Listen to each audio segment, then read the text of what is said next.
नमस्कार। राज्य शिक्षा शोध एवं प्रशिक्षण परिषद बिहार पटना में आप सबों का स्वागत है। बच्चों, जैसा आप जानते हैं कि पिछले क्लास में हम लोग अध्याय 1 हमारे आसपास के पदार्थ मैटर इन आवर सराउंडिंग के अभ्यास के प्रश्न देख रहे थे। हमने कुछ जो अध्याय के बीच बीच के पन्नों पर जो सवाल है उसको भी देखा। आज हम लोग पृष्ठ संख्या 6 पर जो सवाल है उसको देख रहे हैं। उसमें मैंने प्रश्न संख्या 1 को देखा था। आज प्रश्न संख्या 2 से स्टार्ट कर रहे हैं। प्रश्न संख्या 2 में 2 प्रश्न है, ए और बी। ए में है कि पदार्थ की विभिन्न अवस्थाओं के गुणों में होने वाले अंतर को सारणीबद्ध कीजिए, और बी में है निम्नलिखित पर टिप्पणी कीजिए। दृढ़ता, संपीड्यता, तरलता, बर्तन में गैस का भरना, आकार, गतिज ऊर्जा एवं घनत्व। तो बच्चों, हम लोग इसमें प्रश्न संख्या 2 का जो ए पहला जो पार्ट है उसको पहले देखने जा रहे हैं। आप लोग पूर्व से ही पदार्थ के अवस्थाओं के गुणों के बारे में जानते हैं। अब वो गुणों के जो पदार्थ के अवस्था के जो गुण है उनमें अंतर क्या है उसको हम लोग आज देखेंगे। तो हम लोग इसमें पहला जो गुण है वो आकार, शेप। तो ठोस का जो शेप होता है वो निश्चित होता है। जैसे देखिए, आपके हाथ में जो किताब है वो एक ठोस का उदाहरण है। वो आप कहीं भी रखते हैं तो उसका जो आकार है, उसका जो शेप है वो चेंज नहीं करता है। लेकिन जो द्रव होता है उसका आकार अनिश्चित होता है। जैसे आप के जो बोतल है, वाटर बोतल, उसमें पानी है तो उसको बोतल में रखे हुए हैं तो उसका अलग शेप है, और उसको आप अगर गिलास में उड़ेल लीजिए तो उसका अलग शेप होगा, और अगर दूसरे बर्तन में आप उसको रखेंगे तो उसका अलग शेप होगा। इससे आप आसानी से ऑब्जर्व कर सकते हैं कि द्रव का शेप अनिश्चित होता है। गैस का शेप भी अनिश्चित होता है। यह भी द्रव के जैसा जिस बर्तन में आप रखेंगे उस बर्तन का जो शेप है, आकार है, वो ग्रहण कर लेता है। दूसरा जो गुण हम लोग देख रहे हैं वो है आयतन, जिसको अंग्रेजी में वॉल्यूम कहते हैं। आयतन तो आप लोग जानते ही हैं कि कोई भी वस्तु जितना जगह घेरता है वही उस वस्तु का आयतन होता है। इससे आप लोग बहुत पहले से परिचित हैं। आयतन जो है कि किसी वस्तु का आयतन वो उस वस्तु के द्वारा जितना जगह घेरा जाता है वह होता है। तो ठोस और द्रव का आयतन निश्चित होता है। ठोस का तो आप लोग समझ गए हैं। द्रव में अगर थोड़ा कन्फ्यूजन है तो आप मान लीजिए 2 लीटर वाटर ले लीजिए और उसको भिन्न भिन्न शेप के बर्तन में रखिए और उसके आयतन को मापिए तो आप हमेशा पाइएगा कि वो 2 लीटर ही है। जबकि गैस का जो आयतन होता है वो अनिश्चित होता है। यह उस बर्तन के आयतन के बराबर होता है जिस बर्तन में ये गैस रखा हुआ है। जैसे आपको कहा गया कि एक गैस है जो 5 लीटर के फ्लास्क में रखा हुआ है, तो आप बच्चों समझ लीजिएगा कि उस गैस का आयतन 5 लीटर है। ऐसा इसीलिए होता है कि जो गैस होते हैं उसके कण के पास बहुत ज़्यादा गतिज ऊर्जा होता है, और वो अधिक गतिज ऊर्जा के कारण तेज गति से चारों दिशाओं में गतिशील करते रहता है और बर्तन के सारे स्पेस को, सारे जगह को ऑक्यूपाई कर लेता है। तो गैस का आयतन उस बर्तन के आयतन के बराबर होता है जिस बर्तन में गैस रखा हुआ है। अब हम लोग पदार्थ के दूसरे गुणों को देख रहे हैं। अब जो अगला अंतर है बच्चों ठोस, द्रव और गैस में, वो है इंटरमोलिकुलर फोर्स ऑफ अट्रैक्शन। जो मोलेकुल है, कण है, उसके बीच ठोस के अवस्था में स्ट्रॉन्ग अट्रैक्शन फोर्स होता है, आकर्षण बल होता है, जब जिसके कारण ठोस के कणों के बीच अंतर आणविक जगह नगण्य होता है या कहिए बहुत ही कम होता है। जबकि द्रव में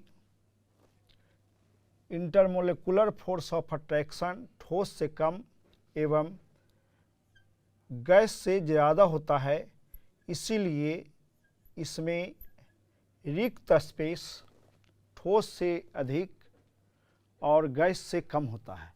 जबकि द्रवों के कणों के बीच अत्यधिक दूरी होता है, क्योंकि उसके बीच आकर्षण बल बहुत ही न्यूनतम होता है।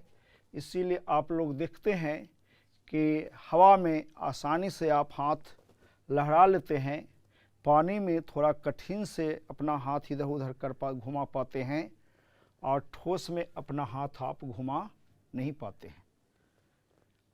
तो रिक्त स्पेस भी आपने इंटरमोलेकुलर फोर्स ऑफ अट्रैक्शन के साथ समझ लिया कि ठोस के कणों के बीच रिक्त स्पेस नगण्य होता है, द्रव के कणों के बीच जो रिक्त स्पेस होता है ठोस से ज़्यादा और गैस से कम होता है, और गैस के जो कण होते हैं एक दूसरे से बहुत दूर होते हैं, क्योंकि उनके बीच आकर्षण बल न्यूनतम होता है, इसलिए उसके बीच बहुत अधिक दूरी होता है।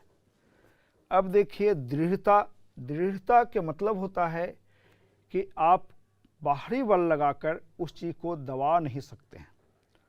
तो ठोस के जो कण हैं एक दूसरे के बहुत ही करीब हैं, उनके बीच रिक्त स्थान नहीं है, इसीलिए उसको आप दबा नहीं सकते हैं। तो कह सकते हैं कि ठोस दृढ़ होता है, जबकि द्रव को हल्का दबा सकते हैं, इसलिए कह सकते हैं दृढ़ नहीं होता है।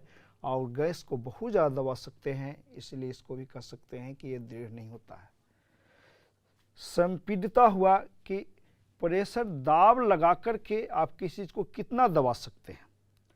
तो जो दृढ़ होगा वो संपीड नहीं होगा, इसीलिए ठोस संपीड नहीं है, जबकि द्रव संपीड है, क्योंकि उसके कणों के बीच जगह है।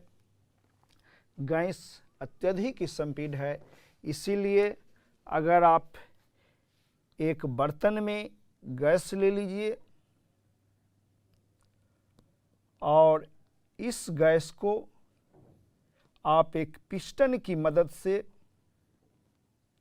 दबाइए, तो आप पाइएगा कि बहुत अधिक आप इसको दबा सकते हैं, क्योंकि गैस के कणों के बीच बहुत ज़्यादा रिक्त स्थान है, स्पेस है, खाली जगह है, जिसको हम लोग इंटरमोलेकुलर स्पेस अंतर आणविक जगह कहते हैं।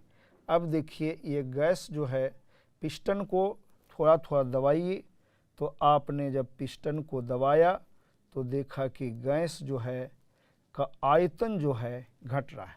संपीडिता भी यही चीज़ है कि दबाने पर जो आयतन में कमी होता है उसी को हम लोग संपीड्यता कहते हैं। तो गैस अत्यधिक ही संपीड है। जैसे जैसे आप दाब बढ़ाते जाएंगे गैस का आयतन जो है कम होते चला जाएगा। अब इस पिस्टन को और दबाइए तो और देखिएगा कि गैस का आयतन और कम होते चला जाएगा। इससे आपको स्पष्ट रूप से पता चल रहा है कि गैस अत्यधिक संपीड होता है। तरलता। तरलता के मतलब होता है पदार्थ की बहने का गुण। तो ठोस कहीं भी रख दीजिएगा तो एक जगह स्थिर रहता है, क्योंकि उसमें तरलता की प्रवृत्ति, तरलता जो गुण है वो पाया नहीं जाता है। जबकि द्रव और गैस के जो कण होते हैं वो एक जगह से दूसरी जगह मूव करते हैं, यानी गति करते हैं।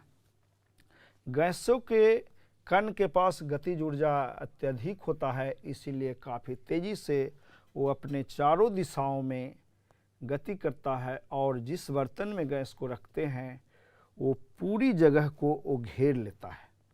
अब कणों की गतिज ऊर्जा जो आपको बताए ही कि तरलता जो है गतिज ऊर्जा के कारण ही है, तो सबसे ज़्यादा गतिज ऊर्जा गैस के कणों के बीच है और सबसे कम किसका है तो ठोस के कणों के बीच है।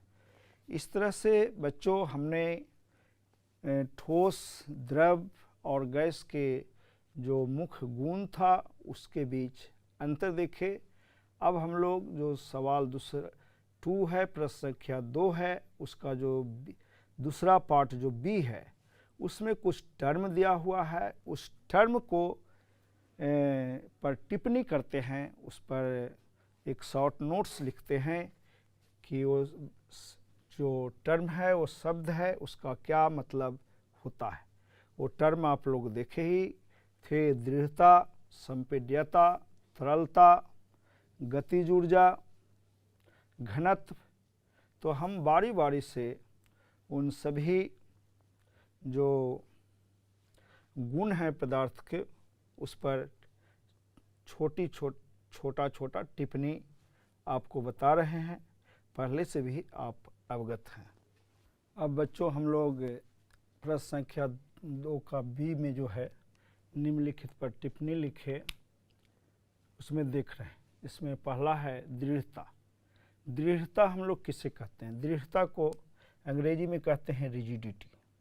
रिजिडिटी के मतलब होता है कि आप मान लीजिए यही एक लकड़ी का गुटका है, इस पर आप फोर्स लगा रहे हैं तो अपना स्थान तो ये चेंज करेगा लेकिन ये दबेगा नहीं, यानी इसकी आयतन में कोई कमी नहीं आएगी। इसको आप कंप्रेस नहीं कर सकते, दबा नहीं सकते हैं।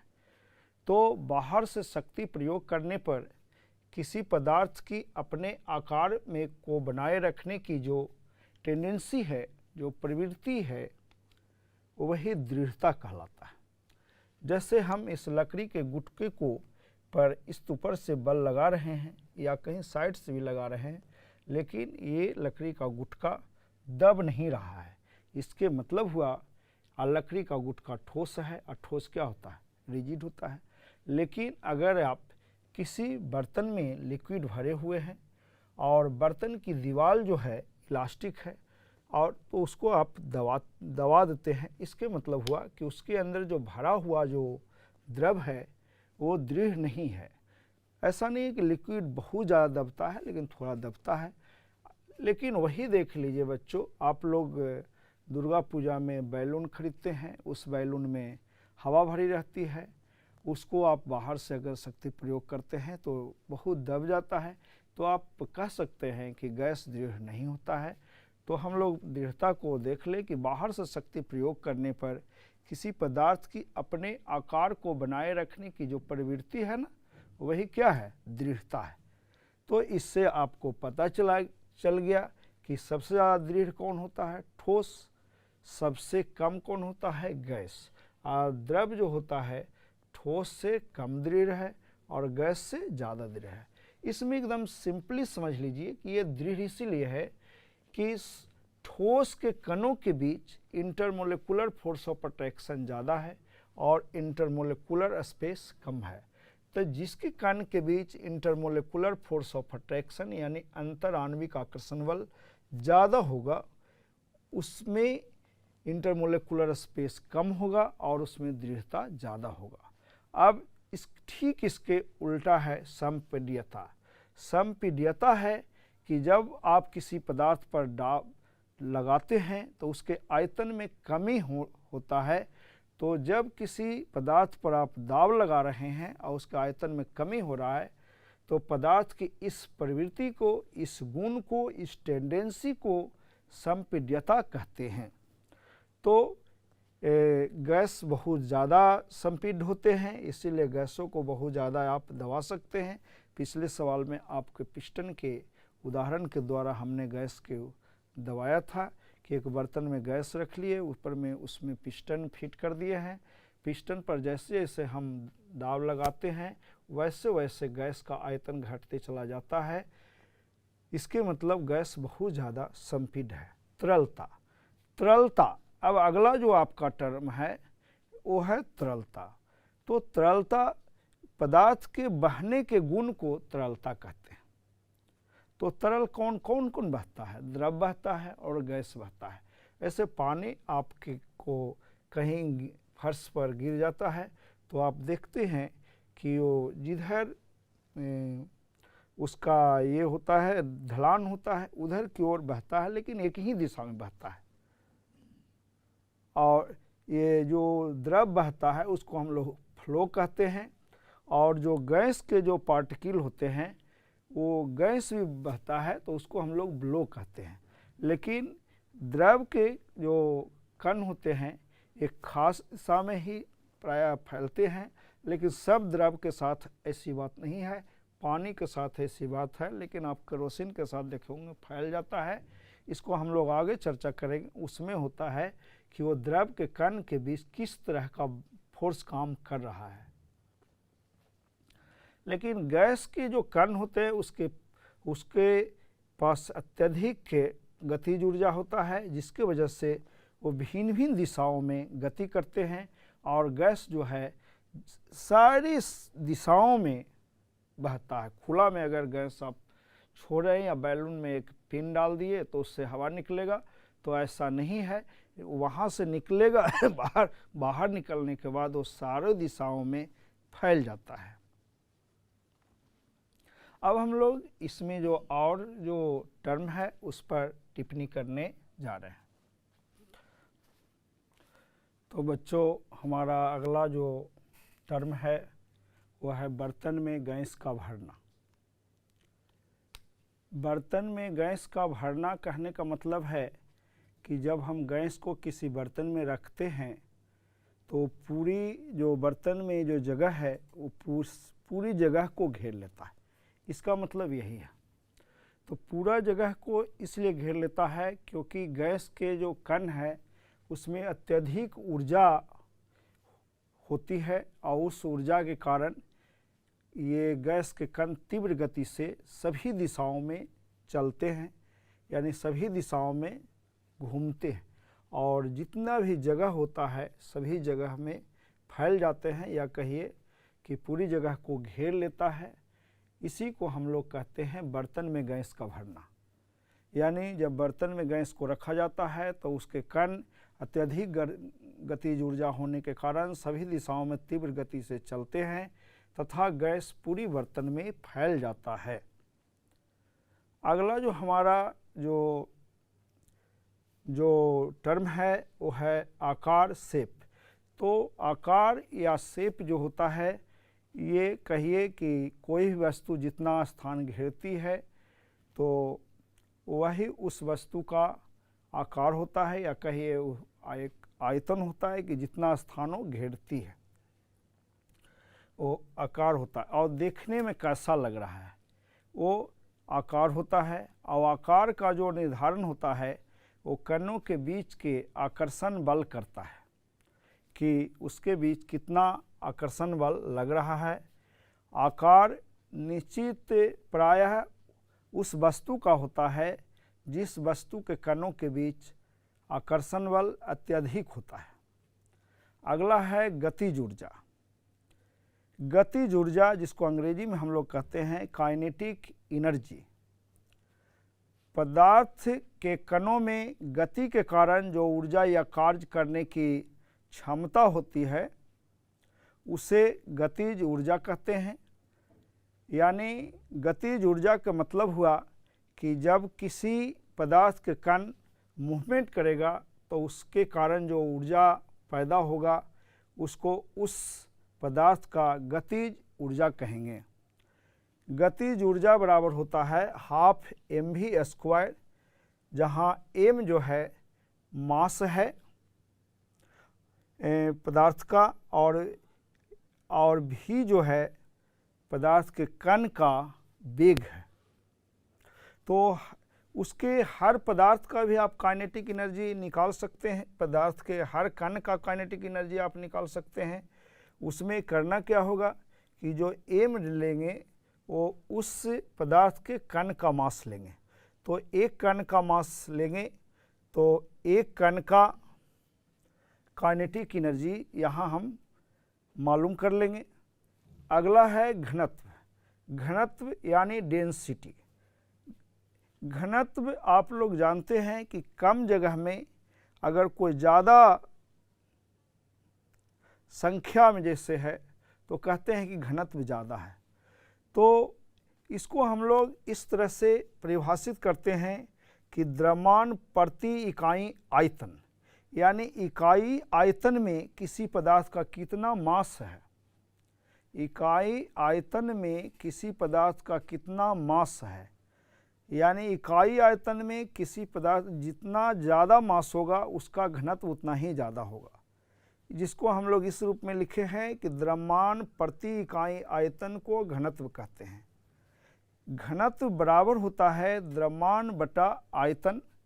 द्रव्यमान की इकाई एसआई जो इकाई है, एसआई जो यूनिट है वो केजी है, और आयतन जो है 3 डायमेंशनल है, लेंथ, ब्रेथ एंड डेप्थ और हाइट कहिए या थिकनेस कहिए।